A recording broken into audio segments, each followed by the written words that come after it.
Question number 26. The angular speed of a flywheel moving with uniform angular acceleration changes from 1200 rpm to 3120 rpm in 60 seconds. The angular acceleration in radian per second square is. ये जो question है वो angular velocity का question है जिसमें आपको angular acceleration की value find out करने के लिए बोला जा रहा है। तो देखिए यहाँ पे फॉर एंगुलर मोशन के केस में क्या होता है कि ओमेगा इक्वल टू होता है omega not plus alpha T, where जहाँ पे कौन कौन से टर्म हम लोग यूज करते हैं, omega equal to final angular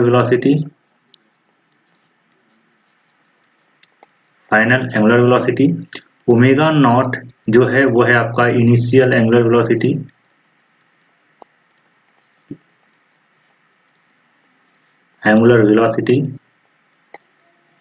alpha is angular acceleration जिसकी वैल्यू आपको फाइंड आउट करनी है, angular acceleration, and T equal to क्या है, टाइम टेकन। तो सारा डेटा आपको दिया हुआ है। देखिए ओमेगा की वैल्यू दी हुई है लेकिन इनडायरेक्ट वे में दी हुई है। ओमेगा जो है वो होता है 2 पाई एन होता है नंबर ऑफ रोटेशन, और आपको 2 रोटेशन दिया हुआ है, this is initial rotation and this is final rotation.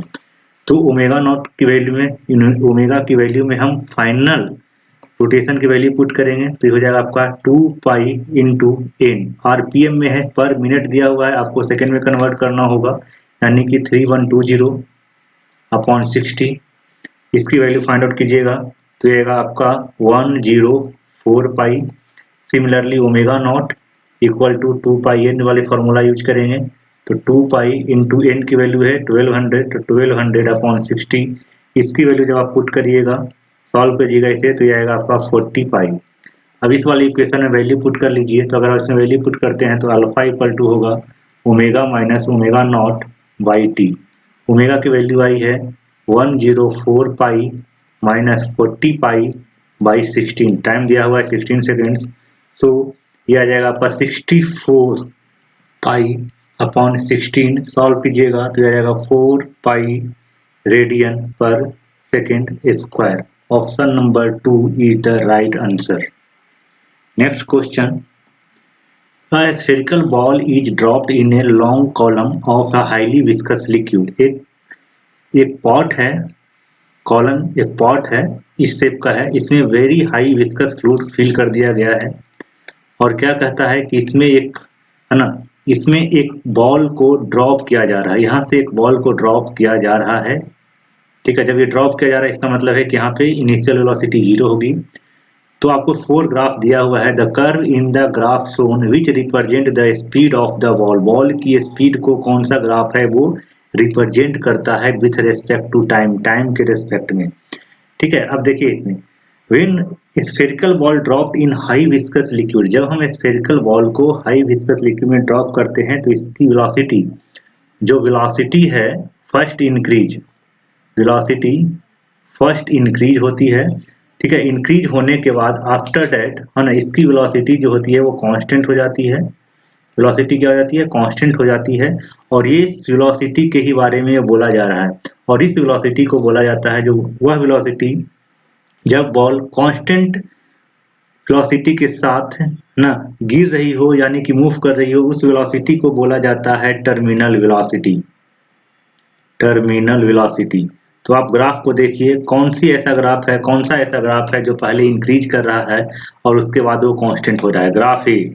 ठीक है, ये थ्रू आउट इंक्रीज हो रहा है तो ये कैंसिल आउट हो गया। बी देखिए, बी इंक्रीज कर रहा है और उसके बाद आफ्टर सम टाइम इस पॉइंट के बाद हम देख रहे हैं कि ये कांस्टेंट वेलोसिटी को गेन कर चुका है, यानी कि option number B is the right answer, option number 2, यानी कि जो ग्राफ बी है वो इसका करेक्ट एक्सप्लेनेशन है। Question number 28. Let T1 and T2 be the energy of an electron in first and second excited state of hydrogen atom respectively. According to the Bohr model of an atom, the ratio T1 and T2. आपको energy का ratio निकालना है। किसका energy है, तो T1 जो है वो फर्स्ट एक्साइटेड स्टेट का एनर्जी है और T2 जो है वो सेकंड एक्साइटेड स्टेट का एनर्जी है। तो ये दोनों को रेशियो की वैल्यू फाइंड आउट करनी है कि कितना होगा। 4 ऑप्शन दिया हुआ है, उसमें से आपको चूज करना है। ठीक है, तो चलिए और हम स्टार्ट करते हैं फॉर बोर मॉडल। हम बोर मॉडल के अकॉर्डिंग स्टार्ट करते हैं। क्या कहता है फॉर हाइड्रोजन एटम के लिए, क्योंकि दिया हुआ है कौन सा एटम हमारे पास, फॉर हाइड्रोजन एटम। अगर हम हाइड्रोजन एटम की बात करते हैं तो फर्स्ट एक्साइटेड स्टेट जो वैल्यू होती है N1, ये होता है आपका 2। सेकेंड एक्साइटेड स्टेट जो N2 होता है वो होता है आपका 3। ठीक है, अकॉर्डिंग टू बोर मॉडल के अकॉर्डिंग T जो होता है एनर्जी लेवल है ना, T होता है -13.6 Z square by N square. Z का वैल्यू 1 होगा क्योंकि हाइड्रोजन एटम है तो जेड 1 होता है, और 2 एक्साइटेड स्टेट दिया हुआ है तो एन का वैल्यू क्या होगा, चेंज होगा। नाउ अब दोनों एक्साइटेड स्टेट के लिए वैल्यू पुट करना है तो T1 जब n की जगह पे 2 पुट करेंगे तो T1 का वैल्यू आएगा T1 equal to -13.6 into Z का वैल्यू हो गया 1 का स्क्वायर अपॉन 2 का स्क्वायर। T2 की अगर हम बात करते हैं तो -13.6 इंटू 1 का स्क्वायर अपॉन 3 का स्क्वायर। आपको क्या फाइंड आउट करना है, आपको फाइंड आउट करना है T1 बाई T2। जब आप इसकी वैल्यू पुट कर दीजिएगा, डिवाइड करिएगा तो आएगा 9/4। ठीक है, तो जो रेशियो आएगा T1:T2 equal to 9:4 and the correct answer is option number 4 is the right answer. Next question number 29। A square loop of side 1 meter, ये स्क्वायर लूप है, this is a square loop of side 1 metre, ये भी 1 metre है, 1 metre है। Resistance 1 ओम, इसकी resistance दी हुई है 1 ohm, is placed in a magnetic field of 0.5 tesla. इस स्क्वायर लूप को एक मैग्नेटिक फील्ड में रखा गया है जिसकी वैल्यू है 0.5 tesla. If the plane of loop, ये लूप का जो प्लेन है is perpendicular to the direction of magnetic field. अब ये प्लेन है तो सिंपल सी बात है, इस पे परपेंडिकुलर होगा कौन सा, मैग्नेटिक फील्ड। ठीक है, तो कहता है magnetic flux through the loop, तो आपको मैग्नेटिक फ्लक्स फाई की वैल्यू फाइंड आउट करनी है। अब आप देखिए फाई क्या होता है, मैग्नेटिक फ्लक्स फाई की वैल्यू होती है BA cos थीटा, है ना, जहाँ पे थीटा क्या है, थीटा है angle between B and area vector, B and area vector. अब देखिए ये तो एरिया है, एरिया वेक्टर क्या होगा, परपेंडिकुलर टू द प्लेन ही होता है, this is also a direction of area vector. तो B और A यानी कि मैग्नेटिक फील्ड की डायरेक्शन और एरिया वेक्टर के बीच का डायरेक्शन का जो बीच का एंगल है दोनों सेम डायरेक्शन में है। ठीक है, तो जो एंगल होगा कितना होगा, 0 डिग्री एंगल होगा, मीन्स थीटा इक्वल टू कितना हो जाएगा, 0 डिग्री। वैल्यू पुट कर दीजिए, B दिया हुआ है कितना 0.5 इंटू एरिया कितना होता है आपका A स्क्वायर यानी कि 1 का स्क्वायर इंटू कॉस कितना हो जाएगा आपका 0 डिग्री। ठीक है, इसका मतलब ये कि 0.5 वेबर आएगा। So the answer is question option number 2. Next question 30. Two resistors of resistance 100 ohm and 200 ohm are connected in parallel. दो रजिस्टर है, एक का रेजिस्टेंस है 100 ओम और दूसरे का रेजिस्टेंस है 200 ohm, are connected in parallel, parallel में कनेक्ट किया गया है in an electrical circuit. The ratio of the thermal energy developed in 100 ohm to that in 200 ohm in given time is. आपको निकालना है कि जो हीट रेडिएट करती है, हीट रिलीज करती है, थर्मल एनर्जी जो डेवलप होता है, सारा जो पैरामीटर, सारा जो टर्म है वो सेम है। ठीक है, तो आपको फाइंड आउट करना है H100 यानी कि 100 ओम के साथ अपॉन H200 ओम के साथ। ठीक है, इसकी वैल्यू आपको फाइंड आउट करनी है। ठीक है, चलिए अब देखते हैं। वी नो दैट, ठीक है, फ्रॉम हीटिंग कंसेप्ट के अकॉर्डिंग हम बात करते हैं तो जो हीट जनरेट होता है, हीट डेवलप होता है, ठीक है, हीट रिलीज करता है, वो कितना हो जाएगा, H इक्वल टू होता है I² R इंटू टी, जहां पे H क्या हो गया, हीट जनरेट, I क्या है, करंट फ्लो करता है, R क्या है, रेजिस्टेंस है, T क्या है, टाइम है, कितने टाइम तक हम करंट को फ्लो करवा रहे हैं उसके अकॉर्डिंग ये टाइम है। ठीक है, दोनों रेजिस्टेंस के लिए टाइम सेम रहेगा। ठीक है, तो क्या हो जाएगा, H equal to V² by R into T, time दोनों के लिए सेम है, पोटेंशियल दोनों के लिए सेम होगा, तो जो हीट रिलीज होता है वो इन्वर्सली प्रोपोर्शनल क्या होता है, 1/R। अब वैल्यू पुट कर लीजिए। अगर हम बात करते हैं H100 अपॉन H200 का, तो हमें सबसे पहले किसका रेजिस्टेंस लिखना होगा, 200 रेजिस्टेंस लिखना होगा अपॉन 100। इसका मतलब ये आया कि H100 is to H200 equal to कितना हो जाएगा, 2:1। Option number 2 is the right answer. 31 दो स्टेटमेंट दिया हुआ है और दो स्टेटमेंट के अकॉर्डिंग 4 ऑप्शन दी हुई है, 1 2 3 4। उसमें से आपको एक ऑप्शन चूज करना है। पहले स्टेटमेंट देखिए, कहता है statement first, bio-Savart law gives us the expression for the magnetic field strength of an infinitesimal current element IDL of a current carrying conductor only। देखिए बायो-सावर्त लॉ किसके लिए था, ये करंट कैरिंग कंडक्टर था जिसके बहुत ही स्मॉल इनफाइनाइट एलिमेंट की हम बात करते थे, जिसकी लेंथ कितनी थी, L थी। इसमें करंट कितना फ्लो कर रहा था, I फ्लो कर रहा था।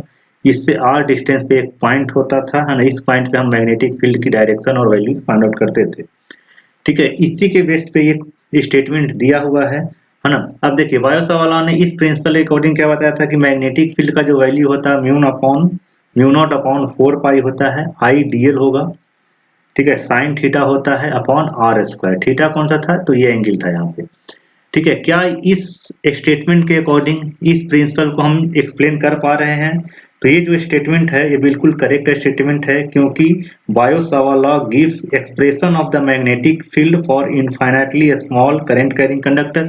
यही चीज तो एक्सप्लेन किया था, तो ये स्टेटमेंट 1 जो है वो करेक्ट है। सेकेंड स्टेटमेंट पढ़ लेते हैं, bio-Savart law is analogous to Coulomb's inverse square law of charge q, with the former being related to the field produced by a scalar source IDL, while the latter being produced by a vector source q। ठीक है, दोनों statement को देखिएगा तो एक यहाँ पे electric field के बारे में बात कर रहा है और दूसरा करंट के बारे में बात कर रहा है, ठीक है। इलेक्ट्रिक फील्ड है जो एक स्केलर क्वांटिटी चार्ज से जनरेट होता है, जबकि है ना, यहाँ पे बायो-सावर्त लॉ में जो मैग्नेटिक फील्ड, ये भी वेक्टर क्वांटिटी है जो कि एक वेक्टर क्वांटिटी से ही डेवलप हुआ है, ना कि स्केलर क्वांटिटी से डेवलप होता है। तो ये स्टेटमेंट क्या हो गया है, गलत हो चुका है, ठीक है। अब आप 4 ऑप्शन में से एक ऑप्शन चूज कीजिए, कौन सा ऑप्शन सही होगा। Statement 1 is correct and statement second is incorrect. Option number 3 is the right answer. Next question, और इसमें मैच करना है आपको, है ना। Match list 1 with list 2। दो लिस्ट दिया हुआ है, लिस्ट 1 है इलेक्ट्रोमैग्नेटिक वेव का और लिस्ट 2 है उसके कॉरस्पॉन्डिंग वेवलेंथ का, ठीक है। तो चलिए अब हम सबसे पहले एक वेव बना लेते हैं। This is pattern of wave. इसमें से ये जो पॉइंट है दिस कुछ डिवाइड कर लेते हैं। यहाँ पे लैम्डा क्या है, 0 है। ये है 0.1 नैनोमीटर।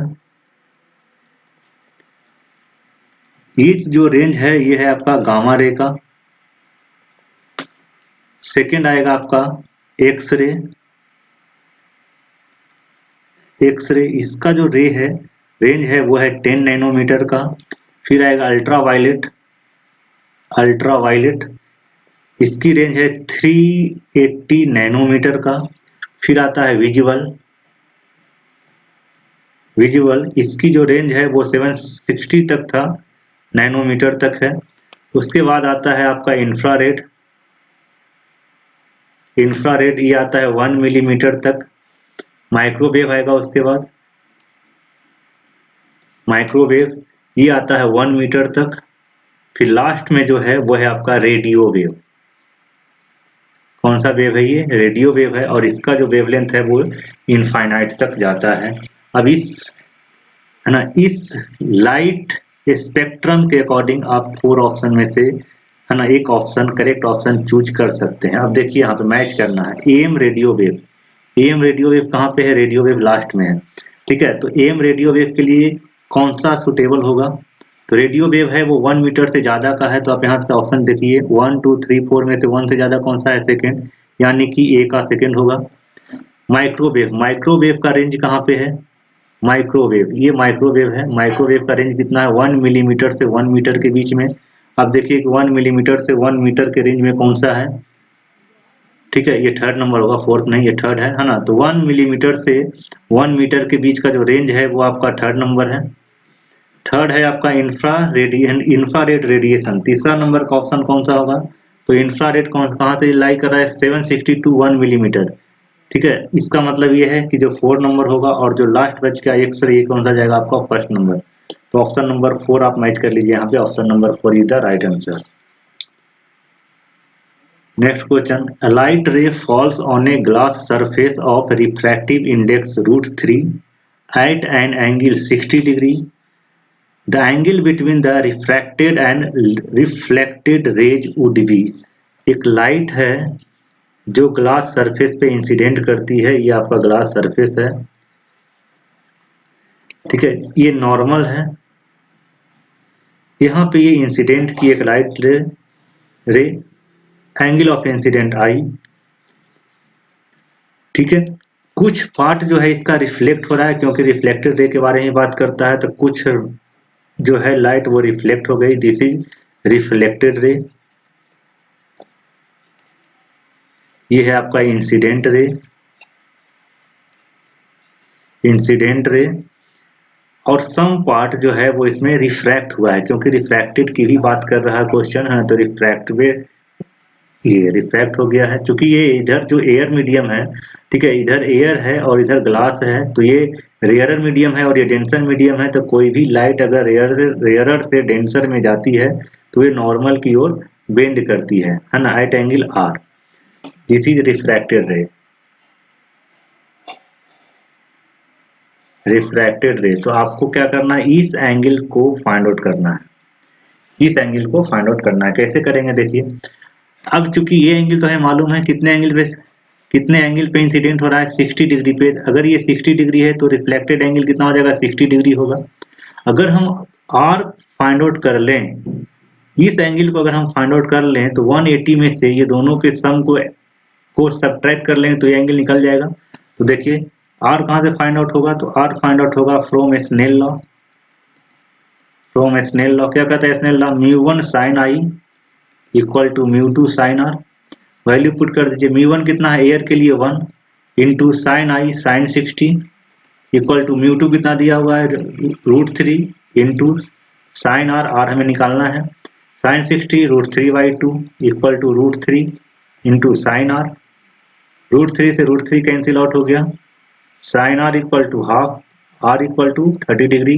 मीन्स ये जो एंगल आ गया है आपको वो 30 डिग्री आ गया है। तो इस एंगल को angle between reflected and refracted रे क्या हो जाएगा? एंगल बिटवीन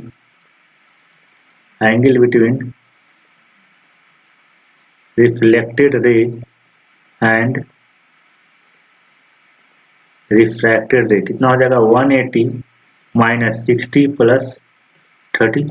सॉल्व कीजिए तो 180 minus 90 equal to 90 degree. Right answer is option number 3। Next question, when light propagates through a material medium of refractive permittivity epsilon r and relative permeability mu r, the velocity of light v is given। तो velocity of light को हम किस तरह explain कर सकते हैं? ठीक है, देखिए we know that mu equal to cy v। ठीक है, cy v, तो v इक्वल टू होगा आपका c अपॉन म्यू, और c अपॉन म्यू को लिखा जाता है mu R into epsilon R. Right option choose कर लीजिए कौन सा है? Option number 4 is the right answer. Next question, a body of mass 60 gram experiences a gravitational force of 3 Newton when placed at a particular point. The magnitude of the gravitational field intensity at that point is। ठीक है, gravitational field intensity find out करने के लिए बोल रहा है, और gravitational field intensity होती है वो होता है force experience by unit mass. Gravitational field intensity E equal to होता है force experienced by unit mass. ठीक है, इसका मतलब ये हुआ कि E इक्वल टू क्या हो जाएगा? F/m होगा। F दिया हुआ है कितना? 3 न्यूटन। तो 3 अपॉन मास दिया हुआ है 60 ग्राम, तो 60 into 10⁻³ newton per kg. Solve कीजिएगा तो ये आ जाएगा 50 newton per kg. Right answer is option number 2, 50 newton per kg. Pendulum of length 121 centimetre and 100 centimetre, दो पेंडुलम है जिसकी लेंथ 121 सेंटीमीटर और 100 सेंटीमीटर दी हुई है, यानी कि एक पेंडुलम लॉन्ग है और दूसरा पेंडुलम शॉर्ट है। स्टार्ट वाइब्रेटिंग इन फेज, फेज में वाइब्रेट करना स्टार्ट करता है। फेज में स्टार्ट करता है इसका मतलब है कि अगर लॉन्ग पेंडुलम जो है वो एक्सट्रीम पोजीशन पे है तो शॉर्ट पेंडुलम भी एक्सट्रीम पोजीशन पे होगा। अगर लॉन्ग पेंडुलम मीन पोजीशन पे है तो शॉर्ट पेंडुलम भी मीन पोजीशन पे होगा। At some instant the two are at their mean position, किसी टाइम में दोनों पेंडुलम है वो अपने मीन पोजीशन पर होता है।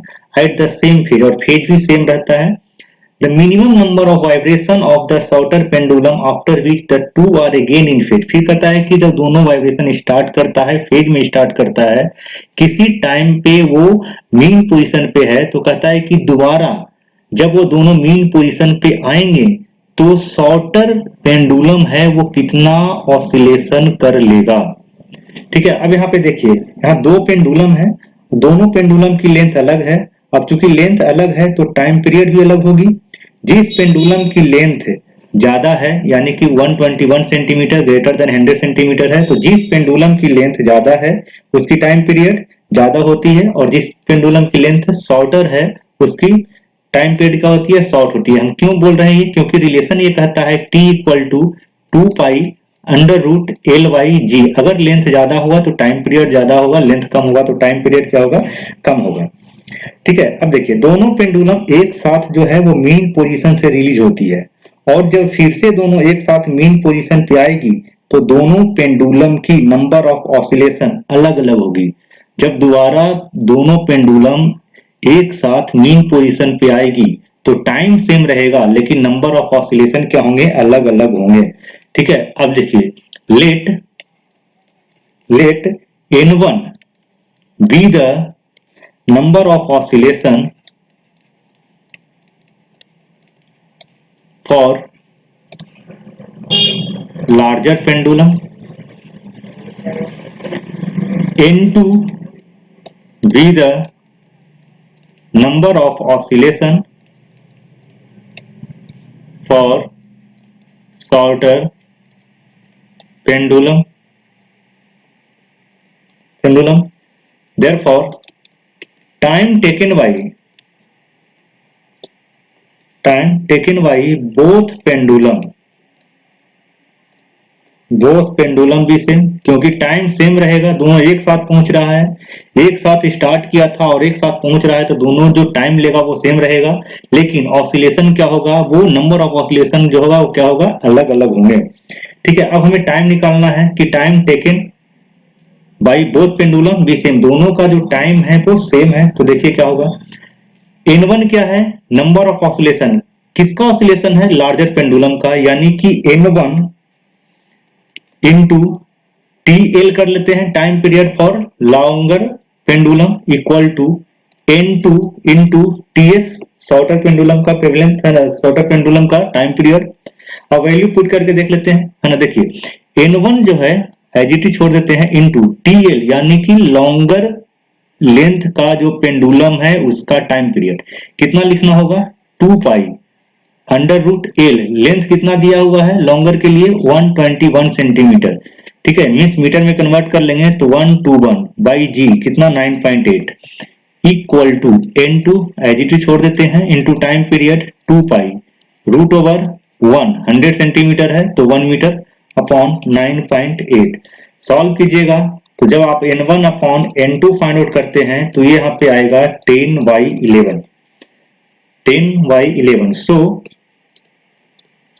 number of vibration for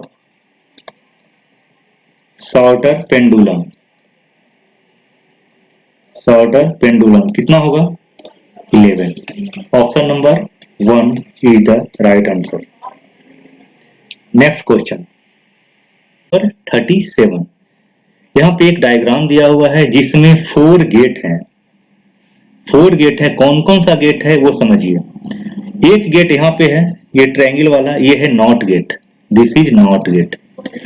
ऊपर जो है ये है नंड गेट, ये भी नीचे का जो है गेट है ये भी है नंड गेट।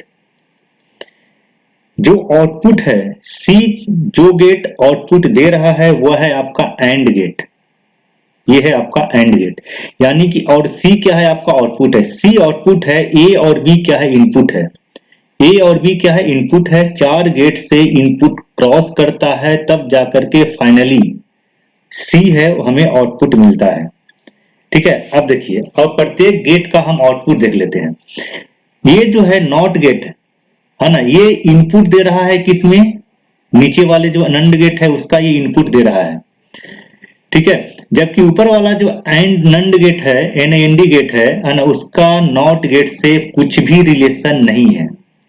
ठीक है, ए है वो डायरेक्ट चला जा रहा है और बी है वो डायरेक्ट चला जा रहा है। ठीक है, नॉट गेट से सिर्फ और सिर्फ नीचे वाला जो गेट है इसका रिलेशन है। ठीक है, अब देखिए ऊपर वाला जो नंड गेट है इसका आउटपुट कितना आएगा, ए और बी डायरेक्ट इसमें है तो इसका जो आउटपुट आएगा वो सिंपल सा ए डॉट बी का बार आएगा। जबकि नीचे वाला जो एंड गेट है, नंड गेट है ना, जिससे नॉट कनेक्टेड है, इसका जो आउटपुट आएगा है ना, ये आउटपुट आएगा आपका ए टू बार इनटू बी का बार, ये गेट आएगा। अब ये दो है ना, ये जो आउटपुट है, ये जो आउटपुट है ऊपर वाले नंड गेट का और नीचे वाले नंड गेट का जो आउटपुट है, ये एंड गेट के लिए इनपुट का काम करेगा। एंड गेट के लिए क्या करेगा, इनपुट का काम करेगा। ठीक है, अब ये एंड गेट जो जिसका आउटपुट सी है उसके इनपुट का काम करेगा, तो आप बताइए कि सी क्या होगा। ठीक है, तो सी जो होगा, सी जो आउटपुट बनाएगा वो ए डॉट बी के बार और ए बार डॉट बी के बार पे डिपेंड करता है। तो सी जो होगा, सी इक्वल जो होगा वो हो जाएगा A dot B plus A bar dot B का होल बार। ठीक है, इसे आप जब सॉल्व करिएगा by De Morgan theorem, De Morgan theorem, अगर आप इसे डी मॉर्गन थ्योरम से यूज करते हैं तो सी जो होगा वो हो जाएगा B A plus A bar to whole bar, और ये फाइनली आएगा आपका बी के बार। जब आप बी का बार देख रहे हैं तो आप है ना 4 ऑप्शन से चूज कर लीजिए कि कौन सा ऑप्शन है वो बी बार को है ना ट्रूथ टेबल बता रहा है। तो ऑप्शन नंबर 3 जो है वो बी बार का ट्रूथ टेबल है। क्या है, बी बार का ट्रूथ टेबल है। So option number 3 is the right answer. 38 A series LCR circuit with inductance 10 Henry, L दिया हुआ है कितना 10 हेनरी, कैपेसिटेंस C गिवन है 10 into 10 to power minus 6 farad, resistance R is given 50 ohm is connected to an AC source of voltage V equal to, means यहाँ पे एक LCR circuit है, LCR circuit है, ये कनेक्टेड है एक voltage source से, और ये जो वोल्टेज सोर्स है V equal to 200 sine 100t से ये कनेक्टेड है। ये L है, ये C है और ये R है, वैल्यू दिया हुआ है। अब आप देखिए वोल्टेज सोर्स को हम क्या लिखते थे, V not sine omega t लिखते थे। ठीक है, तो इसके अकॉर्डिंग आप बताइए कि V नॉट का वैल्यू कितना है 200, ओमेगा का वैल्यू कितना है 100। ठीक है, चलिए फिर कहता है कि if the resonant frequency of LCR का जो रेजोनेंट फ्रीक्वेंसी है इज न्यू नॉट, वो न्यू नॉट है, and the frequency of the AC source, और जो AC सोर्स है उसका फ्रीक्वेंसी न्यू है, तो दोनों का वैल्यू कितना होगा, दोनों का वैल्यू क्या करना है, निकालना है। चलिए देख लेते हैं। फ्रीक्वेंसी ऑफ AC सोर्स पहले निकालते हैं। AC सोर्स का फ्रीक्वेंसी क्या होता है, न्यू इक्वल टू होता है ओमेगा अपॉन 2 पाई। ओमेगा आपने निकाल रखा है यहाँ पे कितना है 100 अपॉन 2 पाई, कितना आएगा ये 50 बाई पाई आएगा। ठीक है, चलिए 50 बाई पाई हर्ट्ज कहीं दिख रहा है आपको ऑप्शन में। ठीक है, तो देखिए यहाँ भी 50 बाई पाई हर्ट्ज है, यहाँ भी 50 बाई पाई हर्ट्ज है, यानी कि दो ऑप्शन तो या तो ऑप्शन नंबर 2 होंगे या फिर ऑप्शन नंबर 3 होंगे। चलिए नेक्स्ट कर लेते हैं रेजोनेंट फ्रीक्वेंसी। रेजोनेंस फ्रीक्वेंसी, ठीक है। रेजोनेंस फ्रीक्वेंसी जो न्यू नॉट होता है ये होता है 1/2 pi under root L into C. Value put कर लीजिए 1/2 × 3.14 रूट ओवर एल दिया हुआ है 10 हेनरी, तो 10 इंटू सी गिवन है 10 इंटू 10⁻⁻6। जब इसे आप सॉल्व करिएगा तो ये आएगा 50/पाई। Frequency of AC source is 50/pi hertz and resonance frequency is also 50/pi hertz. So option number 2 is the right answer. Option number 2 is the right answer. Next, question number 39. 2 points charges minus Q and plus Q are placed at a distance of L as shown in the figure. दो charge है minus Q और plus Q, एक L distance से separated है। The magnitude of electric field intensity at a distance R, तो कहता है कि डिस्टेंस आर पे, है ना, डिस्टेंस आर पे एक पॉइंट है, वहां पे इलेक्ट्रिक फील्ड इंटेंसिटी कितनी होगी। कंडीशन दिया हुआ है कि जो आर है वो मच ग्रेटर देन एल है, एल से बहुत ही ज्यादा है। अब चूंकि दो चार्ज है ना, दोनों अपोजिट नेचर का चार्ज है, एक प्लस क्यू है और दूसरा माइनस क्यू है, separated by a small distance, so it behave as a electric dipole. ये बिहेव करेगा, किस तरह बिहेव करेगा, ये इलेक्ट्रिक डाइपोल की तरह बिहेव करेगा। अब चूंकि ये इलेक्ट्रिक डाइपोल की तरह बिहेव करेगा, so for electric dipole, electric dipole क्या होता है इलेक्ट्रिक डाइपोल के लिए, E इक्वल टू होता है 1/4πε0 P/RQ। P/RQ होता है, P को क्या बोलते हैं, इसे हम बोलते हैं डाइपोल मोमेंट, इसे हम क्या बोलते हैं, डाइपोल मोमेंट बोलते हैं। ठीक है, अब आप चेक कीजिए कि डायरेक्टली प्रोपोर्शनल का रिलेशन में हमें बताना है, तो अगर हम रिलेशन में बताते हैं तो E जो होगा वो डायरेक्टली प्रोपोर्शनल टू 1/RQ होगा। ऑप्शन चूज कर लीजिए कौन सा ऑप्शन होगा। Option number 2 is the right answer. Next, a capacitor of capacitance C 900 picofarad, एक कैपेसिटर है जिसकी कैपेसिटेंस 900 पिकोफैराड है, is charge fully by 100 volt battery.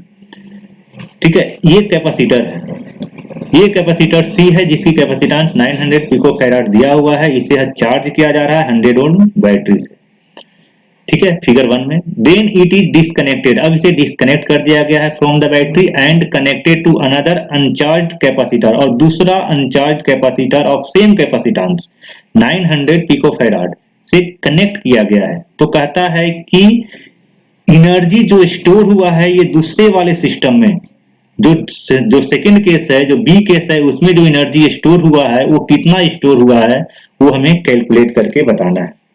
ठीक है, तो देखिए फर्स्ट केस में जब बैटरी कनेक्ट करते हैं, फर्स्ट केस में जब हम बैटरी को कनेक्ट करते हैं कैपेसिटर के साथ, तो कैपेसिटर क्या होता है, चार्ज होता है।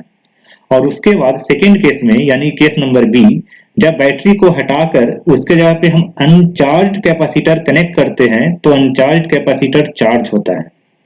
ठीक है, क्योंकि ये क्या था, इस वाले कैपेसिटर को मैंने पहले चार्ज कर लिया था बैटरी से, अब दूसरा अनचार्ज कैपेसिटर को हम उससे कनेक्ट करते हैं तो क्या होता है कि जो अनचार्ज कैपेसिटर है वो चार्ज होता है। ठीक है, ये इसे चार्ज देगा, तो जब इसे ये चार्ज देगा तो ये तो चार्जिंग प्रोसेस में होगा, और जो पहले चार्ज था ये डिस्चार्जिंग प्रोसेस में होगा।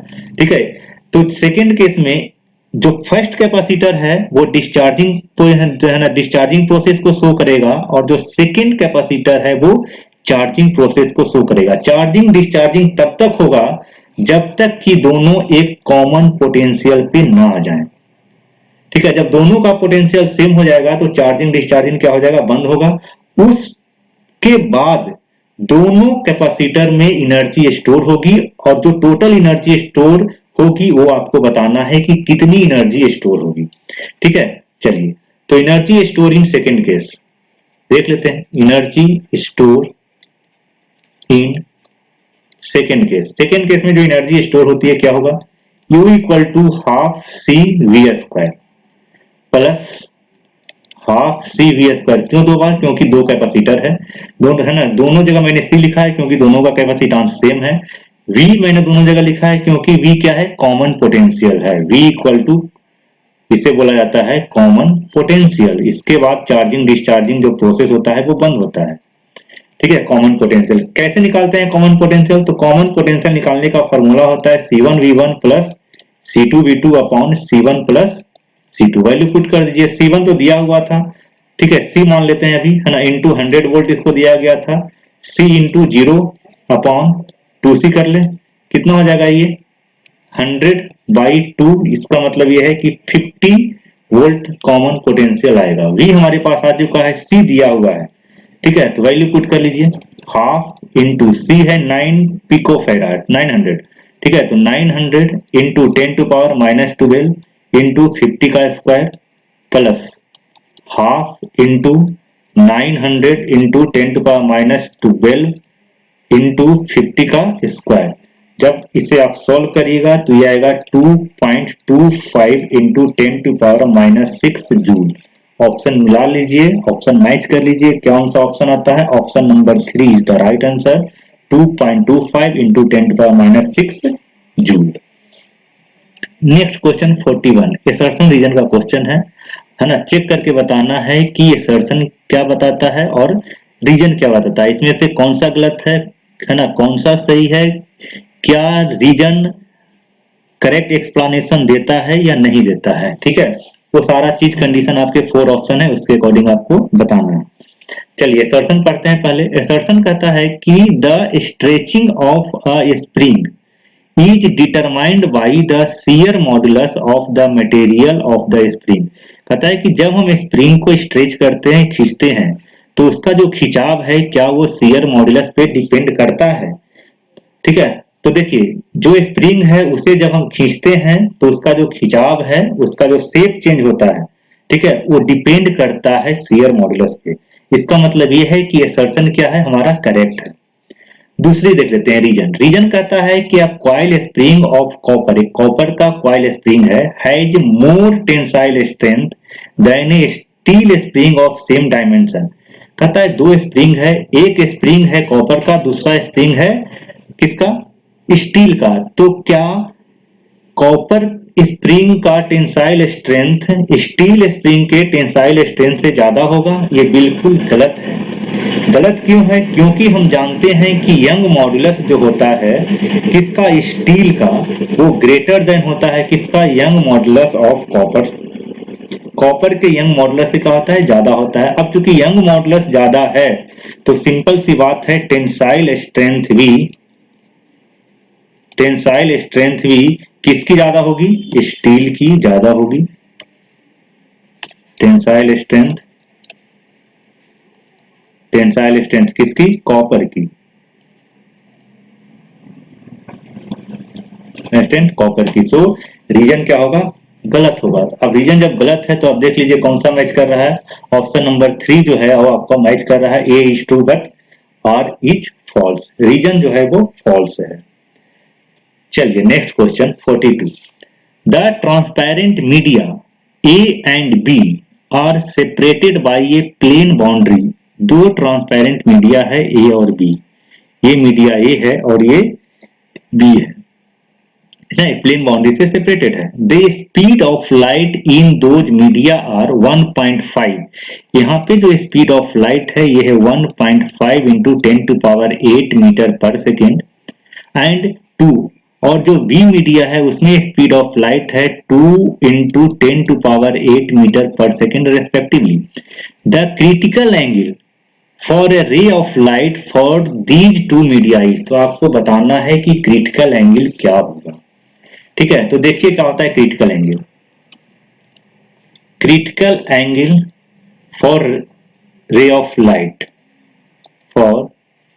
रे ऑफ लाइट के लिए क्रिटिकल एंगल क्या होता है? ठीक है, आई सी से रिप्रेजेंट करते हैं, ये होता है साइन इनवर्स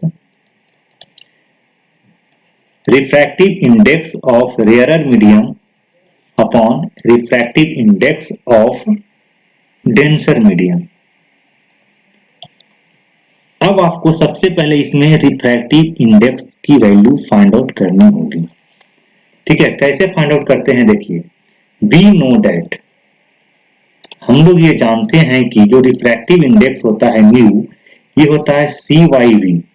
सी को क्या बोलते हैं? Speed of light in vacuum, speed of light in vacuum. V क्या है? वी है speed of light in medium. ठीक है, स्पीड ऑफ लाइट वैक्यूम में ये क्या होता है? 3 into 10 to power 8। This is the constant. अगर ये कांस्टेंट है तो refractive index mu is directly proportional to 1 by V. इसका मतलब ये है कि अगर वेलोसिटी ज्यादा होगा, वेलोसिटी ज्यादा होगा तो रिफ्रैक्टिव इंडेक्स कम होगा। ठीक है, और अगर वेलोसिटी कम होगा तो रिफ्रैक्टिव इंडेक्स ज्यादा होगा, और रिफ्रैक्टिव इंडेक्स कम होगा तो इसे हम क्या बोलते हैं? रेयरर मीडियम बोलते हैं। और रिफ्रैक्टिव इंडेक्स अगर ज्यादा होगा तो इसे हम क्या बोलते हैं? डेंसर मीडियम बोलते हैं। ठीक है, अब आप देखिए दो मीडियम दिया हुआ था ए और बी। अब इसमें आप बताइए कि कौन सा रेयरर होगा और कौन सा डेंसर होगा। क्योंकि यहाँ पे जो वेलोसिटी ऑफ लाइट है, एक है 1.5 और दूसरा है 2। जो वेलोसिटी ऑफ लाइट मीडियम में है वो कम है, वेलोसिटी ऑफ लाइट कम है। तो वेलोसिटी ऑफ लाइट जब कम है इसका मतलब ये है कि ऊपर का जो मीडियम मीडियम में है वो डेंसर है, और नीचे का मीडियम जो है वो क्या है? रेयरर है। ठीक है, चलिए अब हमें म्यू का वैल्यू निकालना है। रिलेशन क्या कहता है? म्यू जो है वो directly proportional to 1 by V है। ठीक है, इसका मतलब ये है कि mu A upon mu B जो हम रिलेशन निकालना चाहेंगे वो क्या हो जाएगा? वी बी अपॉन वी ए।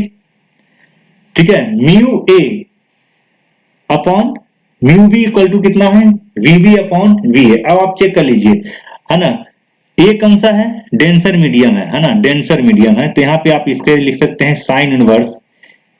रेयरर कौन सा है? Mu B upon mu A. Value put कर लीजिएगा यहाँ पे, तो sine inverse mu B upon mu A कितना हो जाएगा? V A by V B, है ना। अब इसमें वेलोसिटी ऑफ लाइट दोनों मीडियम के लिए पुट कर लीजिए, साइन इनवर्स वी ए कितना दिया हुआ था? 1.5 into 10 to power 8 upon V B कितना दिया हुआ है? 2 इंटू 10 टू पावर 8। जब आप इसे सॉल्व करिएगा तो ये आएगा sine inverse 0.750। This is the answer. Option match कर लीजिए, option number 2 is the right answer. Next question 43. The volume occupied by the molecules contained in 4.5 kg water, water के लिए पूछ रहा है ये, at STP if the intermolecular forces vanish, जो intermolecular force है वो नहीं काम कर रहा है, अवे इज, तो वॉल्यूम कितना होगा? ठीक है, देखिए वॉल्यूम क्या होता है? वॉल्यूम होता है नंबर ऑफ मोल इंटू 22.4। किस में आता है? ये लीटर में आता है। ठीक है, वॉल्यूम हमें मीटर क्यूब में देना है ना, लीटर में नहीं देना है ना। चलिए नंबर ऑफ मोल निकाल लेते हैं। नंबर ऑफ मोल कैसे निकालते हैं? तो given mass upon molecular mass into 22.4 into 10⁻³ metre cube. अब ये मीटर क्यूब में आ चुका है। चलिए गिवन मास कितना है? तो 4.5 kg है, ग्राम में कन्वर्ट करेंगे 4.5 इंटू 1000। ठीक है, अपॉन मोलिकुलर मास वाटर है H2O, H2O का मोलिकुलर मास कितना होता है? 18 into 22.4 into 10⁻³ metre cube. Solve कीजिए, जब आप सॉल्व कीजिएगा आएगा 5.6 metre cube. Option number 4 is the right answer. Next question 44. A nucleus of mass number 189, एक न्यूक्लियस है जिसका मास नंबर है 189, स्प्लिट इनटू, ये दो पार्ट में डिवाइड हो जाता है, मतलब ब्रेक हो जाता है। 125 में ब्रेक होता है एंड 64 में ब्रेक होता है। मास नंबर दिया हुआ है। ठीक है, यहाँ पे ए था, है ना, यहाँ भी ए 25 है, यहाँ पे जो ए है वो 64 है, मास नंबर गिवन है। ठीक है, the ratio of radius of the two daughter nuclei, तो दो जो डॉटर न्यूक्लियाई बना है, ये जो दो डॉटर न्यूक्लियाई है इसका रेडियस का रेशियो पूछ रहा है। देखिए एक रिलेशन होता है R equal to R not A to power 1/3, जहां पे R क्या है? Radius of daughter nuclei, radius of daughter nuclei, और ए क्या होता है? Mass of daughter nuclei. ठीक है, चलिए आर नॉट क्या है, कांस्टेंट है। जब आर नॉट कांस्टेंट है तो हम ये लिख सकते हैं आर जो होगा वो directly proportional to A to power 1/3 होगा, है ना। R1 upon R2 equal to हम यहाँ पे लिख सकते हैं A1/A2 to power 1/3। R125 upon R64 equal to 125 upon 64 to power 1/3। जब इसे आप सॉल्व करिएगा तो आएगा 5/4। ठीक है, रेशियो देख लीजिए, R125 is to R64 equal to 5:4। कौन सा ऑप्शन मैच कर रहा है? Option number 3 is the right answer. 3 जो है वो इसका राइट आंसर है। चलिए नेक्स्ट क्वेश्चन है 45। The area of a rectangular field in metre square of length दिया हुआ है L is 55.3 metre and breadth भी दिया हुआ है 25 metre. After rounding off the value for correct significant digit is. ठीक है, तो जो एरिया आप कैलकुलेट करेंगे, ठीक है, वो एरिया आपको सिग्निफिकेंट फिगर के फॉर्म में करेक्ट आंसर देना है। ठीक है, तो देखिए अब एरिया क्या होता है रेक्टेंगुलर के लिए, L इंटू बी होता है। ठीक है, देखिए L इंटू बी का मतलब है कि 55.3 इंटू बी हो गया आपका 25। जब आप इसे मल्टीप्लाई करेंगे तो ये आएगा 138.5 मीटर स्क्वायर। ठीक है, 113.825 into 10 to power 2 metre square, है ना। अब आप इसको सिग्निफिकेंट फिगर के फॉर्म में रिड्यूस करेंगे, कन्वर्ट करेंगे। ठीक है, यहाँ पे दो जो क्वांटिटी है, एक एल और बी, वो मल्टीप्लीकेशन के केस में है। ठीक है, तो हम ये जानते हैं कि अगर दो क्वांटिटी मल्टीप्लिकेशन में हो तो जो रिजल्ट होता है वो मिनिमम सिग्निफिकेंट फिगर पे डिपेंड करता है। ठीक है, अब आप चेक करेंगे कि L का सिग्निफिकेंट फिगर कितना है और B का सिग्निफिकेंट फिगर कितना है। इन दोनों में जिसका कम सिग्निफिकेंट फिगर होगा, ठीक है, एरिया का वैल्यू उसी सिग्निफिकेंट फिगर पे डिपेंड करेगा। तो सबसे पहले देखते हैं कि L का सिग्निफिकेंट फिगर कितना होता है। ठीक है, L है जो 55.3 है, तो इसका जो सिग्निफिकेंट फिगर है वो 3 है। विड्थ है जिस है ना जो 25 मीटर का है, तो इसका जो सिग्निफिकेंट फिगर है वो 2 है। इसका मतलब ये हुआ कि एरिया है वो 2 सिग्निफिकेंट फिगर में आएगा। ठीक है, आपने जो यहाँ पे एरिया कैलकुलेट किया है, ये एरिया का जो सिग्निफिकेंट फिगर है, ये सिग्निफिकेंट फिगर 5 है। तो अब आपको क्या करना है कि जो 5 सिग्निफिकेंट फिगर आया है इसे कन्वर्ट करना है। क्या करना है, यहाँ पे आपको कन्वर्ट करना है इनटू 2 सिग्निफिकेंट फिगर। इसे आपको कन्वर्ट करना होगा 2 सिग्निफिकेंट फिगर में। ठीक है, जब आप इसे कन्वर्ट करेंगे 2 सिग्निफिकेंट फिगर में, तो ये जो डिजिट है 13.825, ये जो पॉइंट के बाद का जो 825 है, इसे आपको ड्रॉप करना होगा। जब आप इसे ड्रॉप करेंगे तो ये जो 8 है ना, इसे बोलते हैं ड्रॉपिंग डिजिट, और ये जो 3 है इसे हम बोलते हैं प्रीसीडिंग डिजिट। ठीक है, अब ड्रॉपिंग डिजिट को चेक करते हैं, है ना। ड्रॉपिंग डिजिट है वो मोर देन क्या है, ड्रॉपिंग डिजिट है वो मोर देन 5 है। ठीक है, अब चूंकि ड्रॉपिंग डिजिट मोर देन 5 है तो प्रीसीडिंग डिजिट को चेक करना होगा। अगर प्रीसीडिंग डिजिट ऑड है तो 1 से इंक्रीज होगा, अगर वो इवन रहता तो इंक्रीज नहीं करते। ठीक है, यहाँ पे 13 है और 3 क्या है, ऑड नंबर है।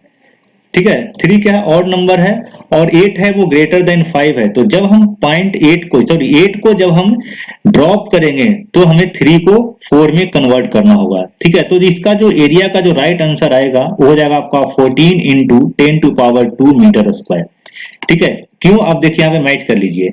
यहाँ पे 14 आया, कितना सिग्निफिकेंट फिगर है, 2 सिग्निफिकेंट फिगर किस पे डिपेंड कर रहा है, बीच पे डिपेंड कर रहा है। ठीक है, तो राइट आंसर क्या हो जाएगा, option number 4, 14 into 10 to power 2 metre square is the right answer of that question according to minimum significant figure. Next question 46, Wheatstone bridge का क्वेश्चन है। कहता Wheatstone bridge is used to determine the value of unknown resistance X. ठीक है, यहाँ पे एक unknown resistance है, by adjusting the variable resistance Y को वेरिएबल रेजिस्टेंस से उसे एडजस्ट करके कैलकुलेट करते हैं।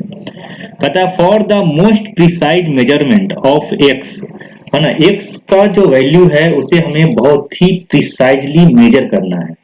तो कहता है कि the resistance P and Q, तो पी एंड क्यू को कैसा होना चाहिए, ठीक है। तो देखिए for precise measurement, for precise measurement resistance of arms P and Q, दो रेजिस्टेंस है P एंड Q,